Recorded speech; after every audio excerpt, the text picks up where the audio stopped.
Vamos a discutir sobre este tema porque se ha querido entender que el fallo de la Corte Suprema lo que hace es prohibir o violentar la Constitución en el sentido de que proscribiría el derecho a la protesta, y de ahí este comunicado aclaratorio del Poder Judicial, de la Corte Suprema, insistiendo en que se reconoce. Y importante este tema, el derecho implícito a la propuesta dentro de la letra de la Constitución no está como tal, pero se sobreentiende dentro del derecho a la libertad de opinión, de expresión y de libre reunión. Hablemos del tema con Julio Espinosa. Él es abogado penalista. Doctor Espinosa, ¿cómo está? Buenas tardes, bienvenido. Mira, ¿qué tal? Encantado.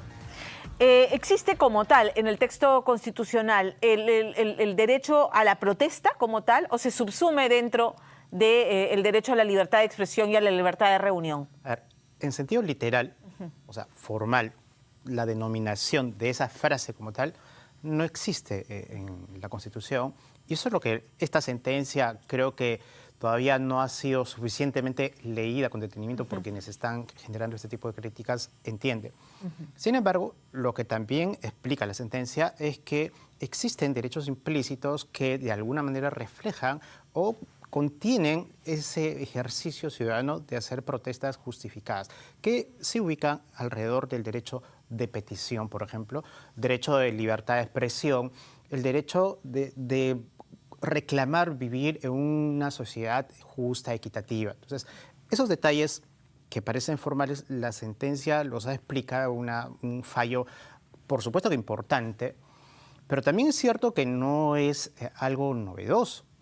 Esta sentencia se ha conocido recién el día lunes, el caso Apurímac. Es una sentencia en la que la Corte Suprema ha pedido de los investigados, de los sentenciados que promovieron una protesta violenta en Andahuaylas, en Apurímac, estamos hablando del año 2016, fueron condenados en primera instancia, luego fueron condenados en segunda instancia por delito de alterar las vías de comunicación, y luego ellos mismos llevan el caso a la Corte Suprema. O sea, no es que la Corte Suprema oportunistamente o por de alguna manera dar algún fallo que coyunturalmente interese a tal o cual sector, hacen este pronunciamiento. No, son los propios sentenciados que llevan el caso a la Corte Suprema, y finalmente la Corte Suprema dice sí, lo que ha ocurrido en este caso es delito y la protesta es justificada en la medida que sea pacífica, pero en la medida que invada o cruce el límite de la legalidad, que es invadir, afectar derechos de terceros, como la libertad de tránsito, como la propiedad pública o la propiedad privada,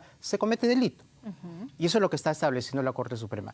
Hay que tener presente que los delitos que se atribuyen, que es el delito de obstaculización de las vías de comunicación o el delito de disturbios, existen en nuestro país no ahorita. O sea, no es que de pronto la Corte Suprema empieza a dictar fallos creando nuevos delitos. Estos delitos existen desde el año 91 en nuestro país y siempre han estado vigentes. Lo que sucede es que ahora, digamos, los sectores activistas de derechos humanos y que promueven este tipo de propuestas hacen un reclamo, pero creo yo, malentendiendo el sentido estricto de este fallo.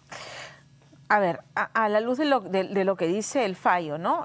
Hacen la aclaración. Las protestas que vulneren derechos fundamentales, como usted ha mencionado, de terceros como libre tránsito, la propiedad, la vida, o que impidan el correcto funcionamiento de servicios públicos como transportes, no están resguardadas por la ley ni la Constitución. Tradicionalmente, cuando aquí y en todas partes del mundo, cuando se produce una manifestación, una movilización, una protesta, lo hacen marchando por avenidas principales. Cuando los mineros, las comunidades afectadas por la operación de las Bambas quieren protestar, toman el corredor minero, por ejemplo, e impiden la circulación durante semanas, y intermitentemente se suman meses, e impiden el libre tránsito de los camiones transportando el material. Ocupan calles y plazas.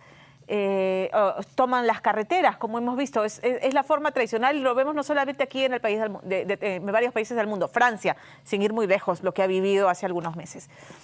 Entonces, ¿cómo vamos a interpretar o cómo vamos a ver ese tipo de acciones de aquí en adelante con este fallo? Bueno, lo que la Corte Suprema está diciendo es que el derecho, y lo ha aclarado el día de ayer en este comunicado que tú has mencionado, está diciendo: dentro de una sociedad democrática, por supuesto que el derecho a reclamar es un derecho también importante, fundamental, el derecho a petición. Pero lo que el sistema legal y particularmente el sistema penal no va a permitir es que se produzcan acciones de beligerancia o de uso de la violencia, y esa es la característica y la palabra que utiliza este fallo. Acciones que utilicen violencia para afectar gravemente otros derechos fundamentales no pueden estar justificados en aras de un reclamo que puede ser socialmente entendible.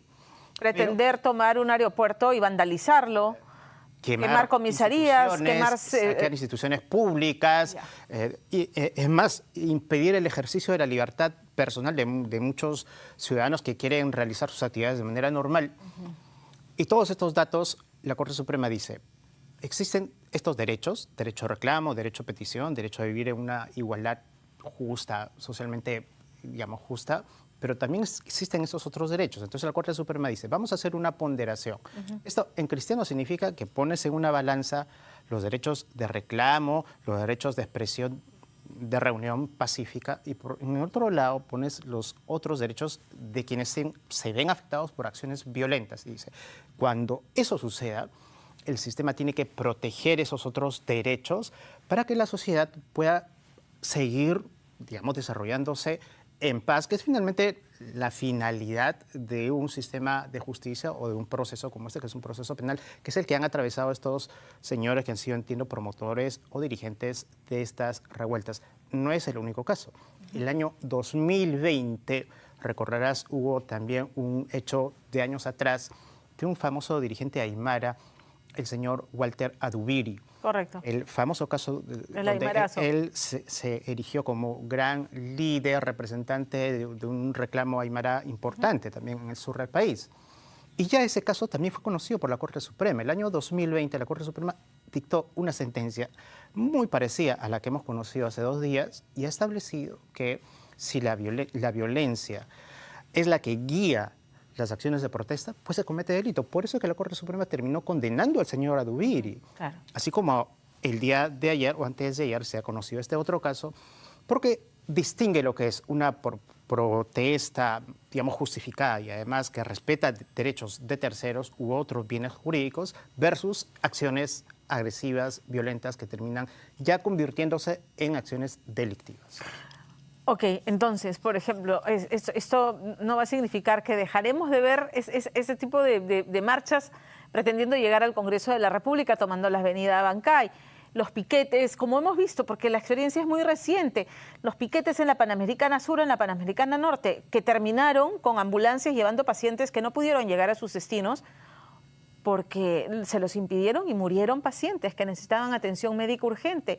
Buses de pasajeros que se quedan varados por días, camiones de carga que no pueden llegar a sus destinos a entregar a los mercados de abastos por estos piquetes y su actitud intransigente de no permitir pasar. Entonces, ¿cómo separar una acción de otra? O sea, permitir el derecho a la protesta, pero sin chocar con el derecho al libre tránsito de estos casos que he descrito. Bueno, va a ser muy importante a partir de ahora con estos lineamientos que ha dictado la Corte Suprema respecto, repito, de tipos penales que existían ya hace más de 30 años, pero ahora ha fijado estos lineamientos.